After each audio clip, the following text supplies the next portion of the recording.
अस्सलाम वालेकुम स्टूडेंट्स। आज की वीडियो में हम area and parameter of different shapes के बारे में पढ़ेंगे कि what is the area of any shape and what is the parameter of any shape. तो स्टूडेंट यहाँ पे सबसे पहले हमें ये समझना है कि एरिया को हम डिफाइन कैसे करते हैं और पैरामीटर बेसिकली होता क्या है।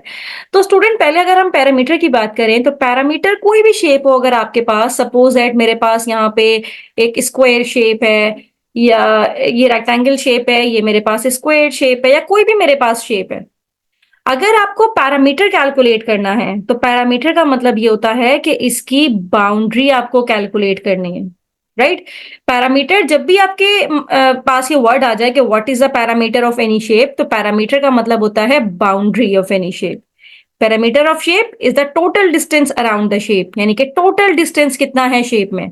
आपको इससे कोई मतलब नहीं है कि अंदर उसने कितनी स्पेस ऑक्युपाई की है, अंदर उसके क्या कुछ है, कुछ भी नहीं। बस जो बाउंड्री लेंथ होगी, this is the boundary length, इसको आप प्लस कर दें। ये हमारे पास अगर स्क्वायर है तो ऑब्वियसली ये, अगर मेरे पास इसकी लेंथ एल है तो स्क्वायर की चारों एल ही है इसकी लेंथ, अगर मतलब कोई भी एक नंबर है तो आप इन चारों को प्लस कर देंगे तो 4L हो जाएगा। तो इस तरह से हम इसका पैरामीटर इजीली निकाल सकते हैं। तो अगर किसी भी शेप का आपको पैरामीटर निकालना है तो it's mean you have to calculate the boundary length, उसका total distance around the shape आपको कैलकुलेट करना है। यानी कि ये वाला डिस्टेंस जो हमें ये वाली लाइन का डिस्टेंस प्लस ये वाली लाइन का डिस्टेंस प्लस ये लाइन का डिस्टेंस और प्लस ये लाइन का डिस्टेंस, इसको आप कैलकुलेट कर लें, इसको प्लस कर दें, you will get the parameter. इसी तरह अगर हम रेक्टेंगल की बात करें तो आप ये वाला डिस्टेंस को प्लस कर दें इस वाले डिस्टेंस के साथ और इस डिस्टेंस को आप प्लस कर दें इसके ये वाले डिस्टेंस के साथ और इस डिस्टेंस को प्लस कर दें आप ये वाले डिस्टेंस के साथ। मतलब बाउंड्री को अगर आप प्लस कर देंगे, बाउंड्री की उसकी जितनी भी साइड्स हैं आप उसको प्लस कर देंगे, you will get the parameter. और अगर हम बात करें कि एरिया क्या होता है तो एरिया बेसिकली कि उस शेप ने कितनी जगह ऑक्युपाई की हुई है।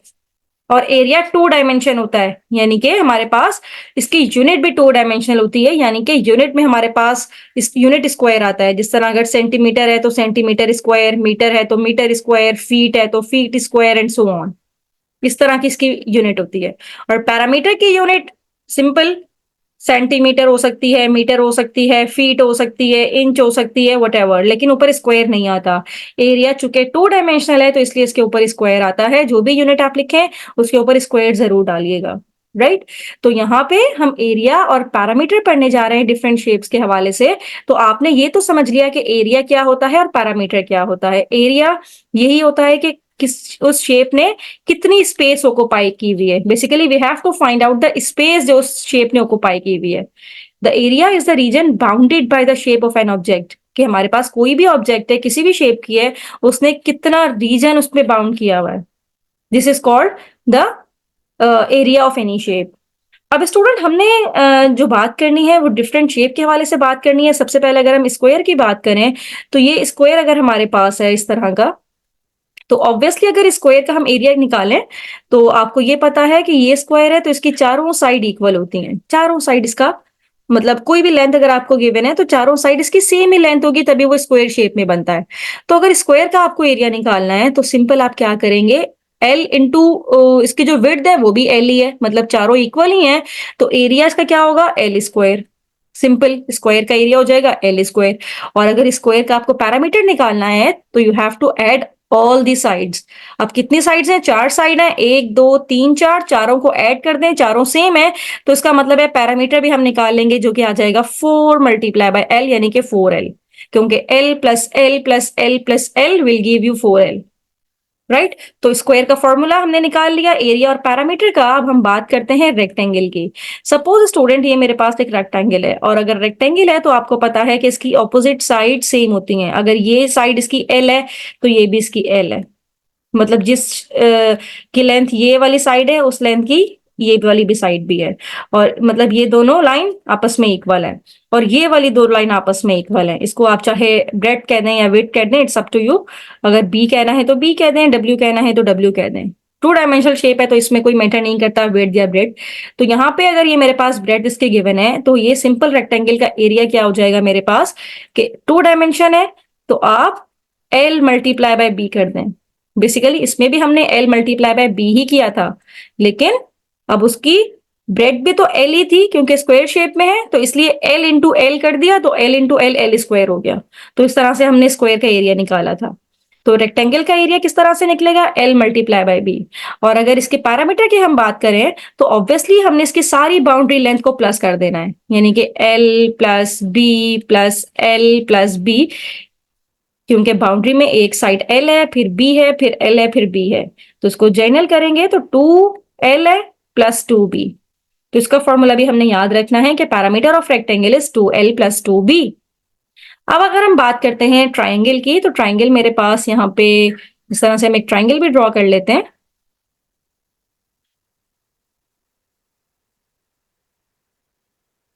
ये मेरे पास एक ट्राइंगल है। अब मुझे ट्राइंगल का एरिया निकालना है।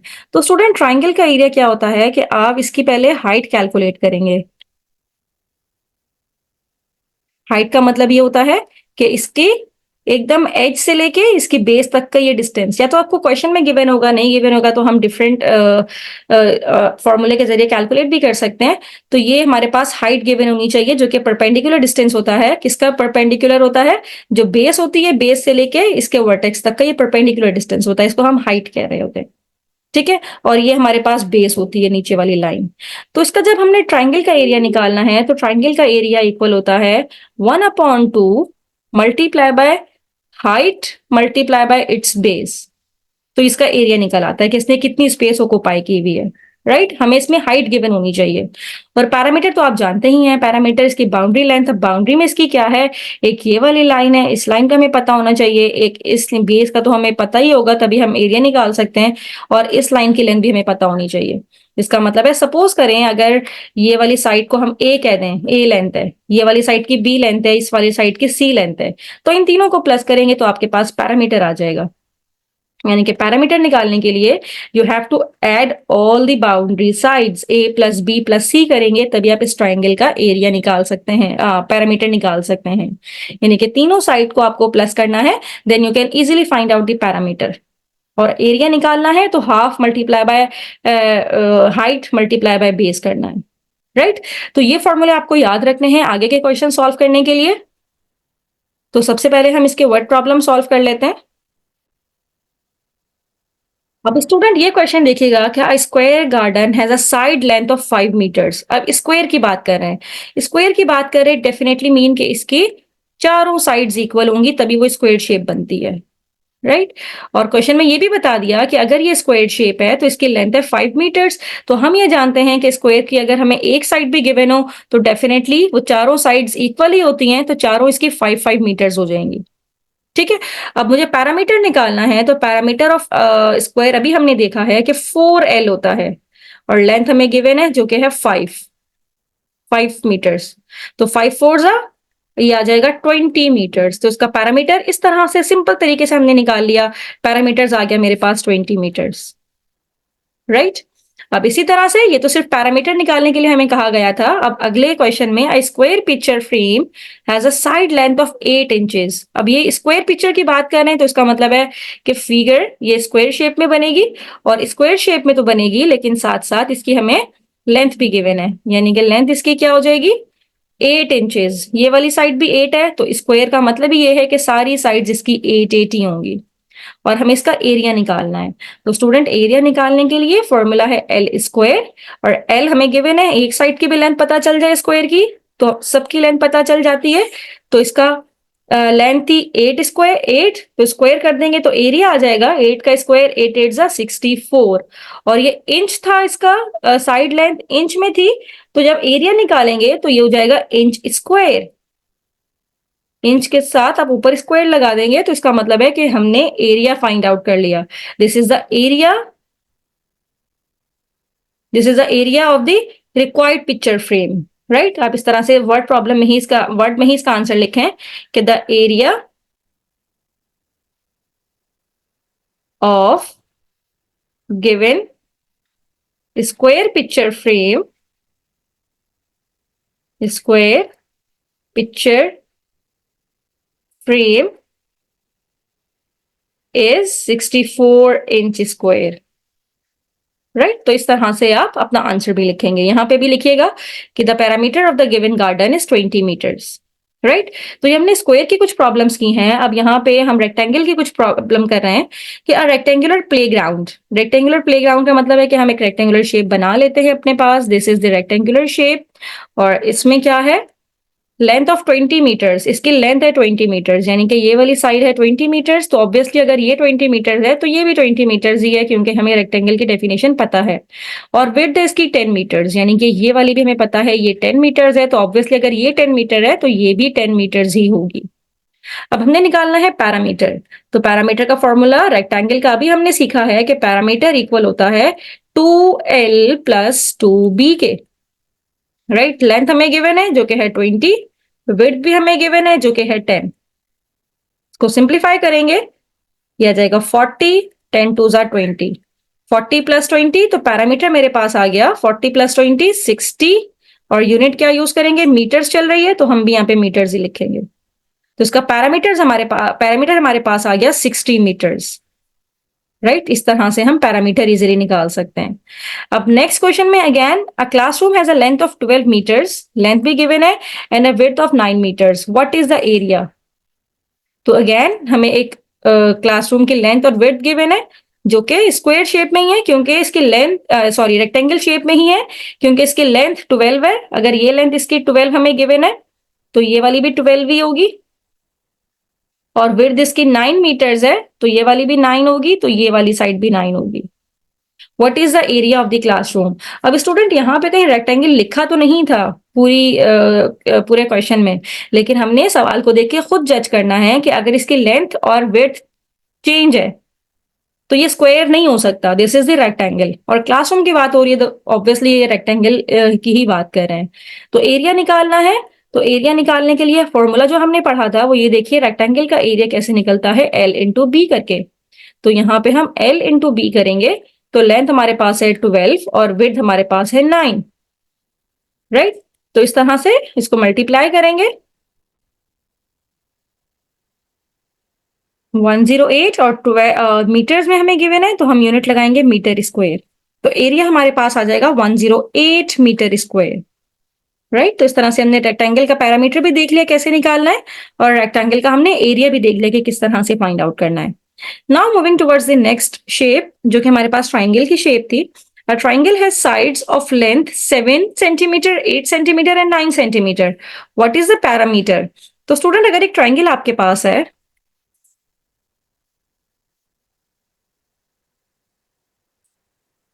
इस शेप में ट्राइंगल आपके पास है और आपको उसके साइड्स भी पता है, ये है 7 सेंटीमीटर, मैंने रैंडम सा इसको कहा हुआ है, कोई मेजर करके नेम नहीं दे रही, 8 centimetre and this is 9 centimetre, और हमें इसका पैरामीटर निकालना है। तो स्टूडेंट पैरामीटर निकालने का तरीका मैंने आपको सिखाया था कि इसकी जो भी साइड्स हैं आप उसको ऐड कर दें, इसकी बाउंड्री को आप प्लस कर दें। तो बाउंड्री को प्लस करेंगे तो a प्लस बी प्लस सी हमें करना पड़ेगा, तो a है 7 प्लस 8 प्लस 9, और जब 7 प्लस 8 प्लस 9 करेंगे तो हमारे पास रिजल्ट आएगा 24। तो इसका मतलब है कि पैरामीटर हमारे पास आ गया 24 और सेंटीमीटर के साथ। फिर इसका आंसर वर्ड्स में ही लिखिएगा। तो इस तरह से मेरे पास पैरामीटर का रिजल्ट आ गया।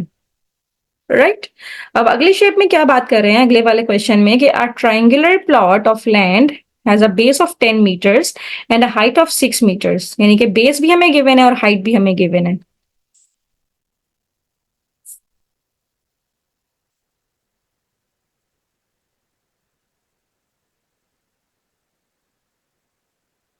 हाइट परपेंडिकुलर है तो ये परपेंडिकुलर मैंने ड्रॉ किया, ये हाइट हमें गिवन है जो कि 6 मीटर्स है, और इसकी बेस भी हमें गिवन है, बेस है इसकी 10 मीटर्स।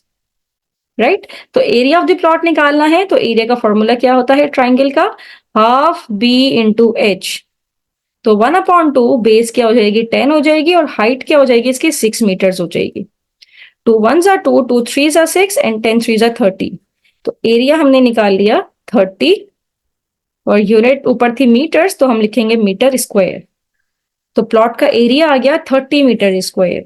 तो इस तरह से हमने ट्राइंगल शेप का भी देख लिया कि ट्राइंगल शेप का एरिया और पैरामीटर किस तरह से निकाला जाता है। अब स्टूडेंट यहाँ पे कुछ हमारे पास वर्ड प्रॉब्लम्स हैं जो कि हमने सॉल्व करनी है। तो ये मैं आप लोगों को हिंट देती हूँ कि आपको किस तरह से सॉल्व करना है, तो आप मुझे इसका आंसर कमेंट बॉक्स में ज़रूर बताइएगा। तो नंबर 1 है कि John wants to fence his rectangular garden. Rectangular garden की बात हो रही है, तो हम यहाँ पे एक रेक्टेंगुलर गार्डन ड्रॉ कर लेते हैं इस तरह से। ये एक रेक्टेंगल शेप हमने ड्रॉ कर ली है। फिर इसके बाद जो हमसे पूछा जा रहा है वो ये कि 12 meters in 15 meters in length, यानी कि ये 15 मीटर्स हमें गिवन है, तो ये भी 15 होगा। और 10 मीटर्स इसके विड्थ है, तो ये 10 मीटर्स है, तो ये भी उसका 10 मीटर्स है। How many fencing material does he need to buy to enclose the entire garden, यानी कि कितना मटेरियल उसे रिक्वायर्ड होगा कि अपने गार्डन को वो कंप्लीटली उसको डेकोरेट कर ले। तो स्टूडेंट यहाँ पे इसका हमने मटेरियल फाइंड आउट करने के लिए कि कितना फेंसिंग मटेरियल रिक्वायर्ड होगा, we need to calculate the parameter of that rectangular garden, right. तो उसका आप पैरामीटर निकाल लीजिए रेक्टेंगल का। मैंने आपको डेफिनेशन भी बताई थी और मैंने इसका फॉर्मूला भी बताया था। तो जब पैरामीटर निकाल लेंगे तो आपको इसका रिक्वायर्ड रिजल्ट मिल जाएगा। और पैरामीटर का फॉर्मूला क्या था, 2L+2B, यानी कि 15 को 2 से मल्टीप्लाई करेंगे तो 15 2 30, 30 + 10 2 20, तो रिजल्ट हमारे पास आ जाएगा दैट इज 50 मीटर्स, राइट।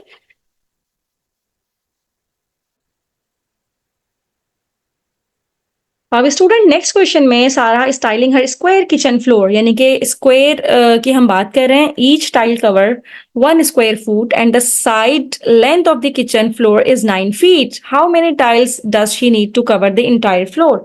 तो स्टूडेंट यहाँ पे हमने एरिया निकालना है, जो कि किचन का हमें एरिया फाइंड आउट करना है किचन फ्लोर का, और इसकी साइड है 9 फीट। तो सिंपल आप area is equals to 9 square कर देंगे तो हमें समझ में आ जाएगा कि 81 स्क्वायर फीट टाइल्स उसे रिक्वायर्ड होंगी, राइट। इस तरह से लिख लें, या फिर area is equals to 81 feet के ऊपर आप स्क्वायर डाल दें। तो कितनी टाइल्स उसे रिक्वायर्ड होंगी, 81 फीट स्क्वायर इसको टाइल रिक्वायर्ड होंगी, राइट। तो इस तरह से हम इसका इजीली एरिया फाइंड आउट करके इस पे बता सकते हैं कि पूरे फ्लोर में कितने टाइल्स यहाँ पे कितने स्क्वायर फीट की टाइल्स यहाँ पे लगेंगी, तो 81 फीट स्क्वायर की लग सकती हैं। नाउ नंबर 3 में ट्राइंगुलर बैनर की बात हो रही है, has a base of 4 feet. Base भी हमें गिवन है, हाइट भी हमें गिवन है, हमें एरिया निकालना है। तो ट्राइंगल का एरिया निकालना बहुत ही आसान है, half multiply by B into H. तो बेस है इसकी 4 और हाइट है इसकी 3। तो इस तरह से आप 4 मल्टीप्लाई बाय 3, 4 3 जा 12, 12 को जब 2 से डिवाइड करेंगे तो 6 स्क्वायर फीट आपके पास रिजल्ट आ जाएगा इसका, राइट। फिर नंबर 4 में हमारे पास है कि जिसमें हमारे पास Emily wants to carpet her square room that has a side length of 11 feet. How many square feet of carpet does she need. तो उसी तरह से यहाँ पे भी हमने इसका एरिया ही निकालना है। और जब एरिया निकालेंगे स्क्वायर रूम का, स्क्वायर है तो उसका मतलब है 11 स्क्वायर शेप में, तो L इंटू बी, यानी कि 11 इंटू 11 करेंगे तो 121 फीट स्क्वायर आ जाएगा, राइट। तो 121 फीट स्क्वायर का मतलब ये है कि Emily needs 121 square feet of carpet, right. तो इस तरह से आप मेंशन कर दें यूनिट के साथ। और नेक्स्ट में ये कुछ और प्रॉब्लम्स हैं, इसको आप लोग खुद समझिएगा कि इसमें क्या फाइंड आउट करना है। रेक्टेंगुलर स्विमिंग पूल है तो हमें इसका एरिया निकालना है, तो रेक्टेंगल का एरिया का फॉर्मूला लगेगा।